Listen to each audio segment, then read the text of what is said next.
Hi, good morning. Thanks for coming on out today. It's an important time in Maryland right now because we have a terrible recession and we have to figure out a way how to get out of it. Maryland manufacturing, I think, is a great solution for us to get out of it. The average employee in a factory makes $77,000 a year. That's a stunning amount of money, and particularly when you don't necessarily need a high school degree to get that kind of compensation. That doesn't include benefits like health insurance, which is very common amongst manufacturers.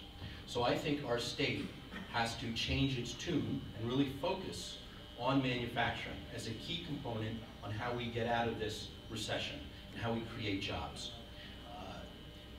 RMI is striving to make Maryland #1 in manufacturing. We want to be the #1 state to put a headquarters. We want to be the #1 state to do research and development. We want to be the #1 state to put a factory. Everybody's familiar with the Boeing plant in South Carolina. This is disappointing because Maryland was not in the running. We should have been a contender. I mean, they opened up a new plant, and we were not in the top tier of states to get the new plant. We should have gotten it. In my case, we could have sold them wire baskets or sheet metal fabrications. There's many companies in this room which could have sold to that Boeing plant, but because they're not in our state, it makes it more of a challenge for them to buy from us. We lost all those jobs, we lost all that property tax, all those state income tax, and this is devastating. I look at that as Maryland of the past, and I'm hoping we can change and we can make a Maryland of the future. Now, Maryland of the future, for example, right now Bechtel's noodling whether or not they're going to move from San Francisco, move their headquarters here into the Mid-Atlantic region.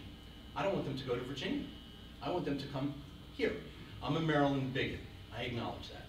And the way we're going to make this happen is by creating new policies and a new emphasis, and we need leadership from Annapolis so that we can make Maryland a viable place for Bechtel to move. Later today, Senate President Mike Miller is going to be coming up with and describing some legislation. Mike and I went to Annapolis, and we discussed with him and collaborated with him on a way so that we can make some additional.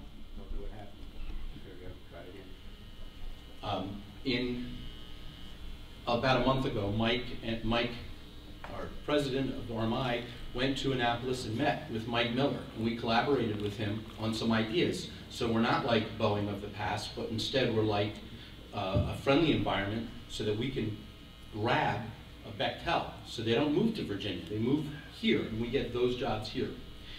And today he's going to be announcing some new legislation that hopefully will make us more attractive and start changing the paradigm where Maryland's perceived as not as friendly as a state as we should be.